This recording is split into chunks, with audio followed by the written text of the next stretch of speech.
오늘은 마태복음 2장 1절로 12절 말씀에 근거해서 예언의 성취자로 오신 예수라는 제목으로 말씀을 드리겠습니다. 2022년 금년에도 어김없이 성탄절이 다가왔습니다.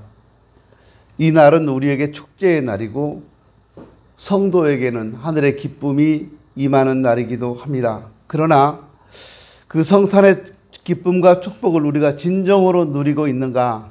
우리 자신에게 한번 물어보십시오. 내가 성탄절에 예수님이 내게 오셔서 나에게 큰 기쁨이 되고 있는가? 기쁨을 주고 계시는가? 한번 생각해 보셔야 돼요. 말은 성탄절이라고 하는데, 날짜는 성탄절인데 나는 그분으로 인해서 하나도 기쁨이 없다. 나와 상관이 없다. 그러면 우리는 성탄의 기쁨을 누리는 사람들이 아니에요.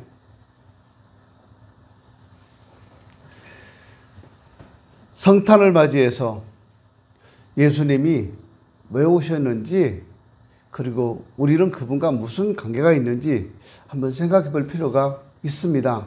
그냥 생각하는 게 아니라 진심으로 생각해야 합니다. 마태복음 1장에서 마태는 예수 그리스도께서 동정녀 마리아에게서 잉태되어 탄생했다라고 가르쳐주고 있습니다.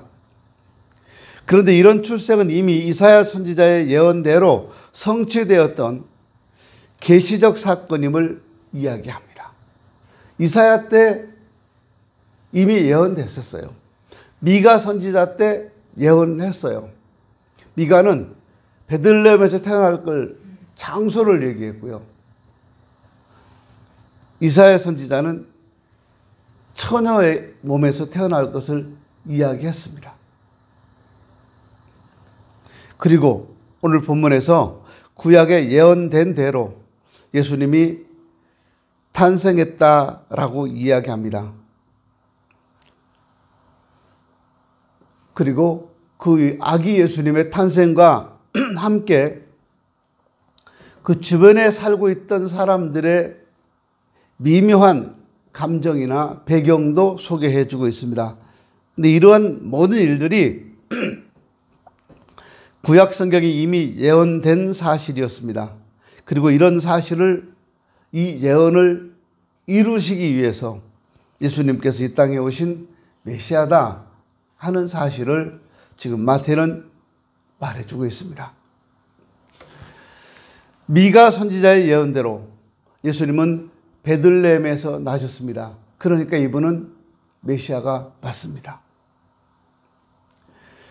마태는 미가 선지자의 예언대로 예수님이 탄생했다고 하는 증거를 제시합니다. 그 가운데 가장 중요한 증거 가운데 하나가 동방박사들이 찾아왔다는 거예요.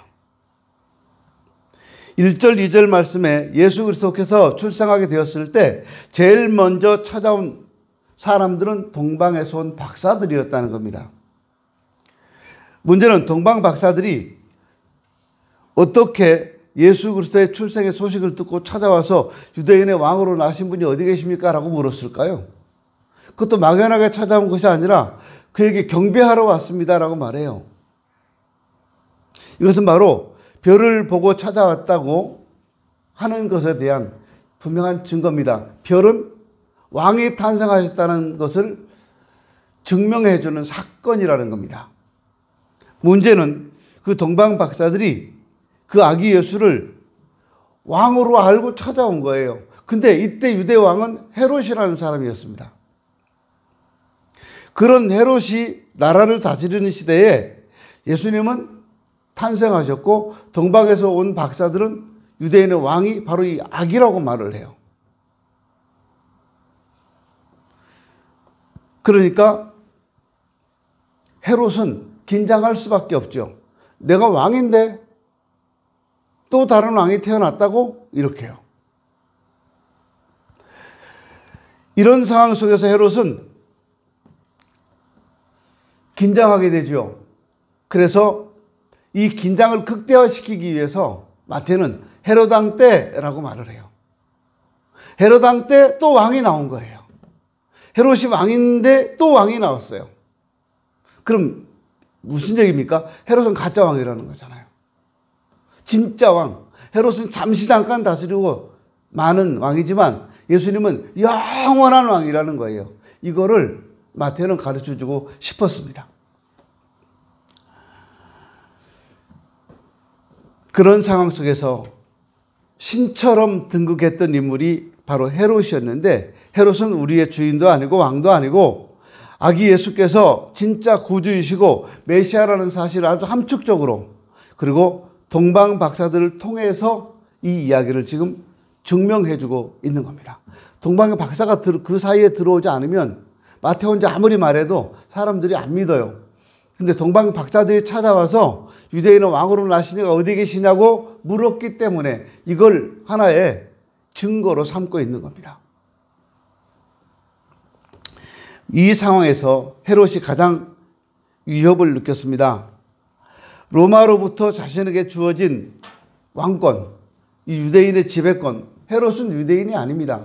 이 사람은 아라비아 사람입니다. 근데 남의 나라 사람이 우리나라 유대에 와서 왕이 되고 있어요, 지금요. 로마 황제가 왕으로 인정을 했으니까. 얼마나 근데 두렵겠어요. 이 사람은 유대인이 아닌데. 근데 진짜 유대인으로 태어나신 아기가 왕이라고 하니까 굉장히 긴장하죠. 그래서 이 지배권을 뺏기지 않기 위한 헤롯의 음모가 3절 이하에 나옵니다. 마태는 유대인들에게 이 예수님이야말로 구약에서 장차 오시리라고 예언했던 왕이었다라는, 왕이시라는 사실을 말하고 싶은 겁니다. 그래서 아기 예수야말로 구주이시고 평안과 구원을 가져다 주시는 분으로 증거하고 있어요. 동방박사라고 했을 때 이 박사라는 말은 점성술을 연구하는 사람들이라는 뜻입니다. 그 박사들은 점성학에 정통한 사람들이었고요. 그들이 예수님의 탄생을 알리는 별을 따라 예루살렘으로 왔다라고 말해요. 이 동방의 박사들은 귀족들이었어요. 그리고 부자들이에요. 근데 이런 사람들이 귀족으로서 넉넉하고 풍족하게 살 수 있는 환경이 주어졌음에도 불구하고 그걸 다 포기하고 재산을 다 정리해서 예수님께 바칠 귀한 예물을 준비해서 여기까지 왔다는 거예요. 이게 굉장히 중요해요. 내가 누릴 수 있는 기득권을 다 포기하고 예수님을 위해서 다 포기하고 온 거예요.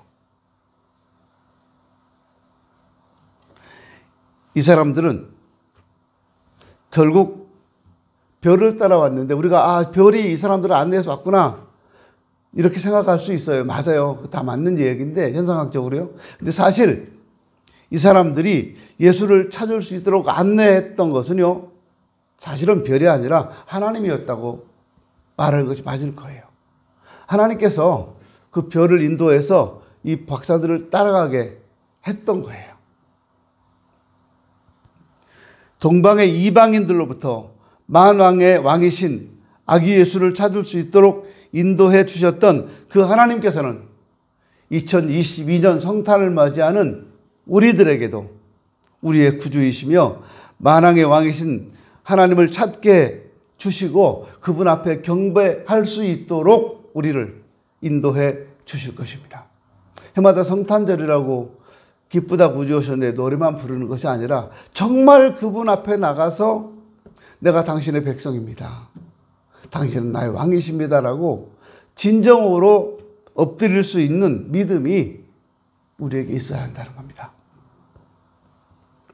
당시에 스스로 지혜 있다고 했던 대제사장들이나 서기관들에게 숨기시고 그들이 보기에 하찮은 이방인들, 그 이방인들에게는 아기 예수를 찾게 해주신 하나님의 섭리가 얼마나 위대하신가를 우리가 살필 수 있어야 합니다. 이 같은 하나님의 놀라운 섭리와 경륜이 오늘 이 시대에 우리에게도 임하실 것입니다. 마태는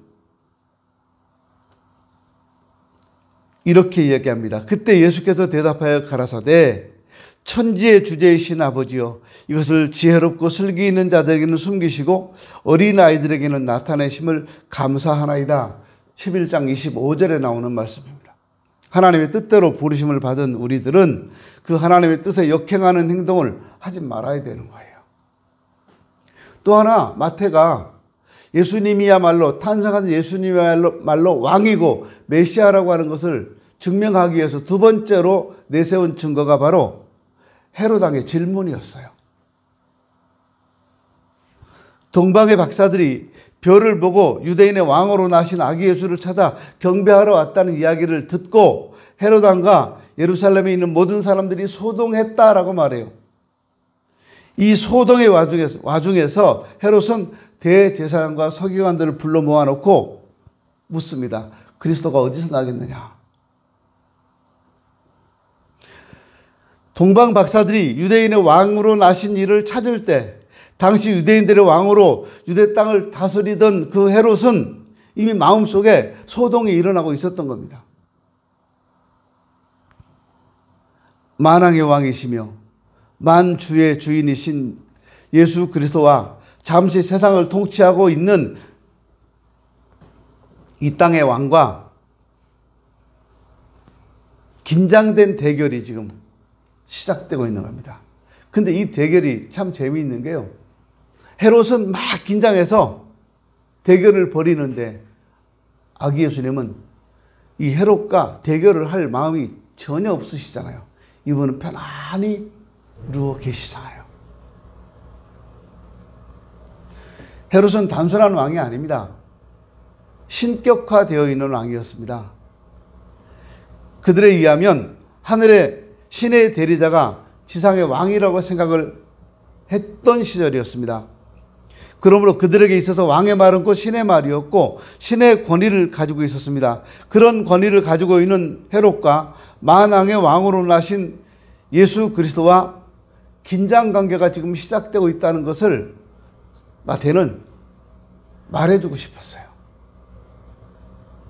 헤롯 왕은 유대인들을 통치하고 있었지만 유대인에 대한 열등의식을 가지고 있었습니다. 이런 열등의식을 극복하기 위해서 정통 유대 왕가였던 하스모니안 왕가의 공주였던 마리안과 결혼을 합니다.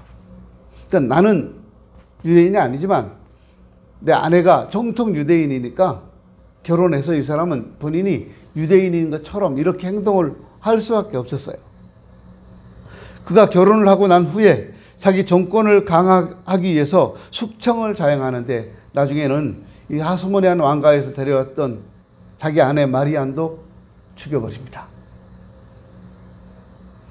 본래 아내인 마리안 외에도 헤롯의 아내는 9명이나 있었는데 근데 이 여러 여자들 사이에서 태어난 자녀들 사이에 서로 갈등과 반목과 음모가 대단했어요. 엄마가 다 다르니까 서로 왕이 되기 위해서 음모가 대단했습니다. 그런데 이 많은 아들들 중에서 헤롯이 가장 신임했고 자기 후계자로 생각했던 아들이 안티파터였습니다. 성경은 안디바라고 하죠. 헤롯 안디바. 그런데 헤롯이 죽기 5일 전에 이 사람은 자기 후계자라고 유언장까지 써주었던 그 안티파터를 죽여버립니다. 슬픈 일이잖아요. 이런 악한 자였습니다. 이런 상황 속에서 유대인의 왕으로 나신 이가 어디 계십니까? 묻고 있는 동방 박사들의 이야기를 들은 헤롯의 심정을 한번 생각해 보십시오. 자기 권력에 대적하는 사람은 아내도 죽였고 아들도 죽였는데 지금 유대인의 왕이 났다는 거예요. 불안해서 처형하고 또 처형하는 피해 숙청을 계속하고 있는데 동방에서 찾아온 박사들이 헤롯의 뒤통수를 빵 친 거잖아요. 왕이 태어나셨다는 거예요.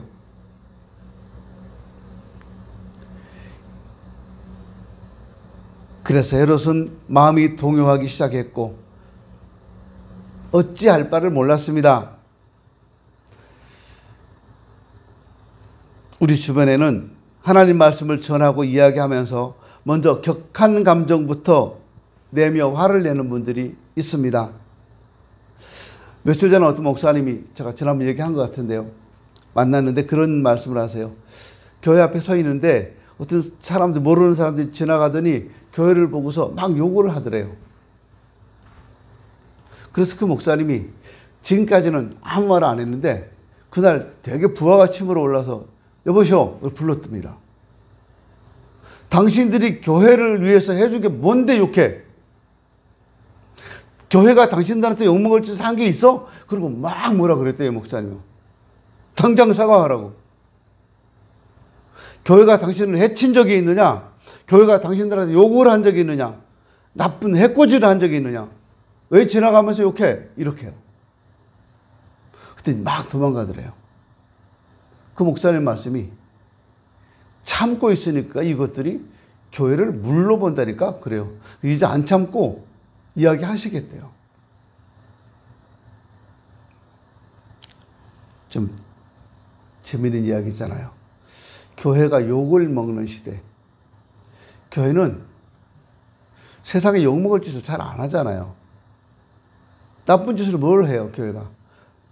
남을 도와주고, 어려운 사람을 도와주고, 용기를 주고, 그런 일을 하는데 사람들은 욕해요.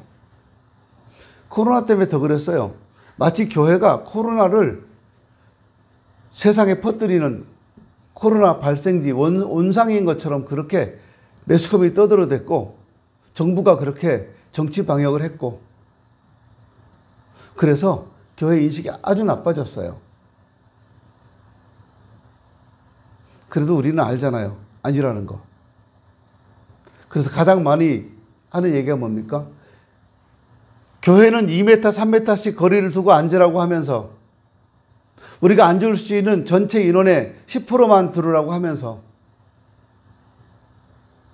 지하철은 빽빽히 사람이 막 몸이 부딪히고 밀어 터질 만큼 많이 타는데도 거기는 간격을 안 뒀다는 거예요.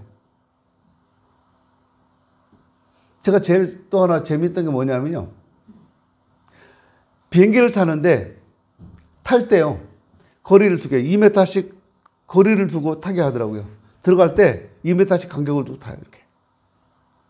바짝바짝 못 붙게 해요. 근데 내릴 때는요. 내릴 때는 서로 가방 내려가지고 빨리 내리려고 다닥다닥 붙어 있어요. 왜 그거는 얘기 안 하는지 몰라. 탈 때는 2m씩 거리를 두고 타라고 하고 내릴 때는 다닥다닥 붙어 있는데도 아무 말 안 해요. 집에 갈 때가 돼서 그런지. 우리 그런 세월을 지난 몇 년을 보냈습니다.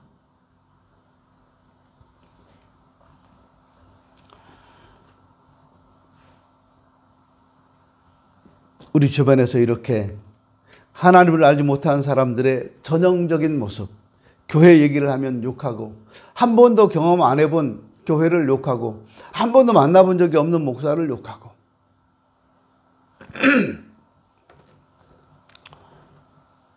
성경은 언제나 우리들에게 우리가 주인이 아니고 우리 스스로의 능력으로는 아무것도 할 수 없다고 말하고 있습니다.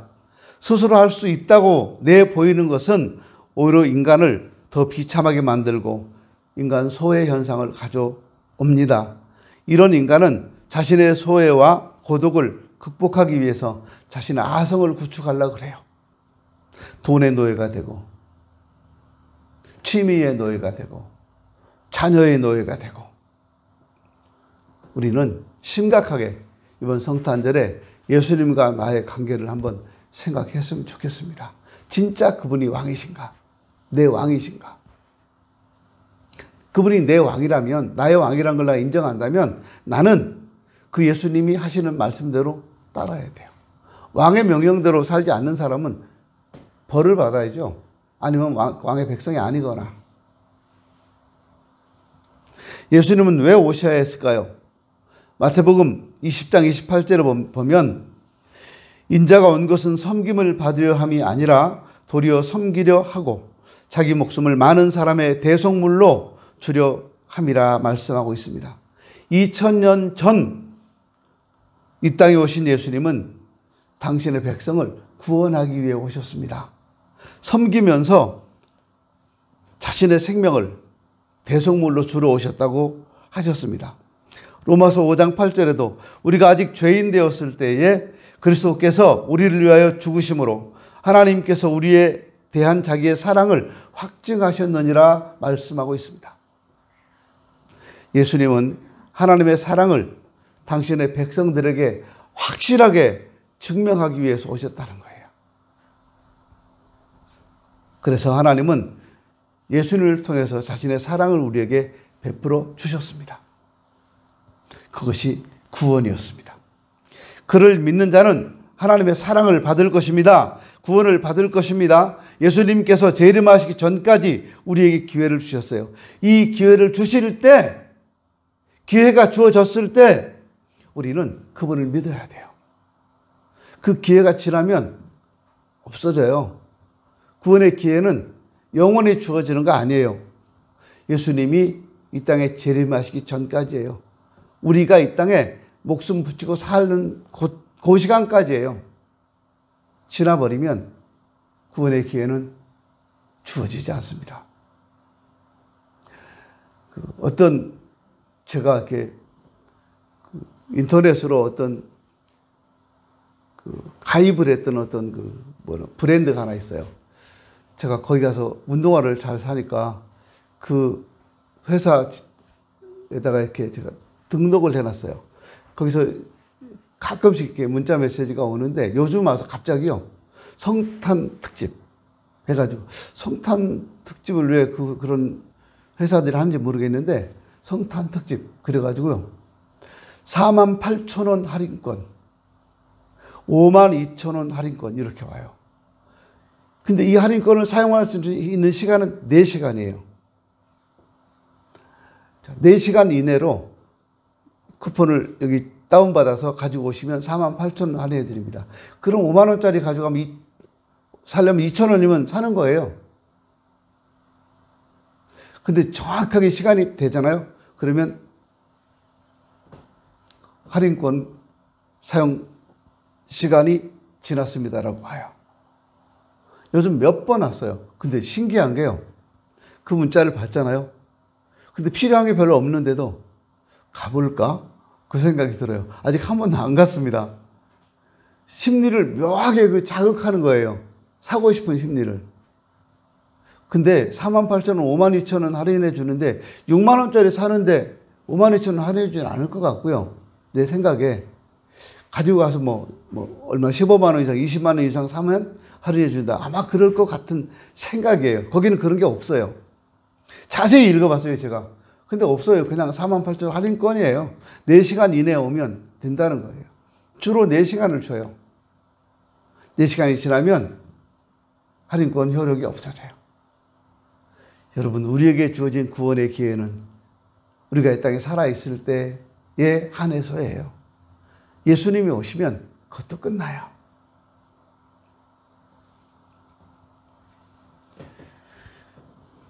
우리는 이 성탄절, 이 계절에, 성탄의 시기에 이거 알아야 됩니다.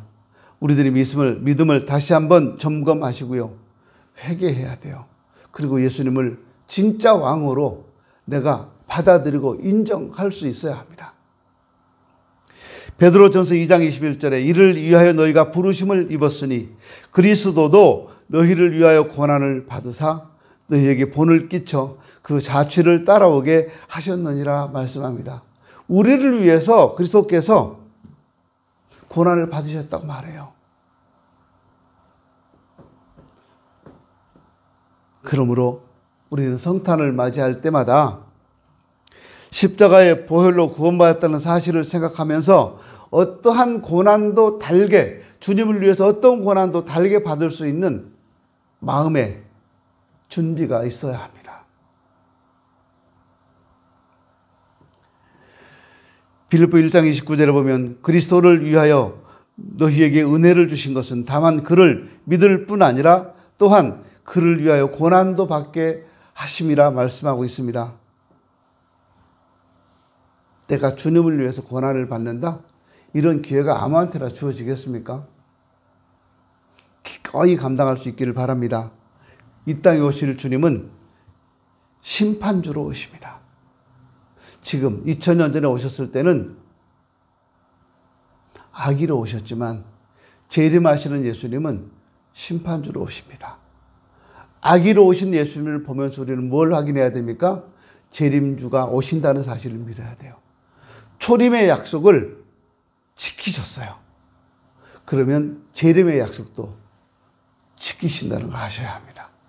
우리 참 많이 이 부분에 대해서 믿음들이요 흐려져 있어요.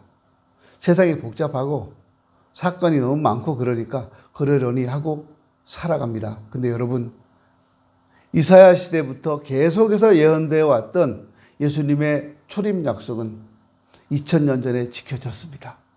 그리고 예수님의 재림 약속이 있었는데 2000년이 지났습니다. 그럼 이제 오실 때가 되지 않았을까요, 그분이? 이 약속은 반드시 지켜집니다. 따라서 우리들은 심판주로 오실 예수님을 생각하면서 흔들리지 않는 믿음으로 살아가야 하는데 이것을 승리하는 믿음이라고 말할 수 있을 것입니다. 2022년 성탄절에 이 땅에 오신 예수님을 환영하면서 더불어 다시 오실 주님을 대망하는 그런 삶이 우리에게 있었으면 좋겠습니다. 잊지 마십시오. 초림 약속을 지키신 예수님은 재림 약속도 지키실 것입니다. 메리 크리스마스. 기도합니다.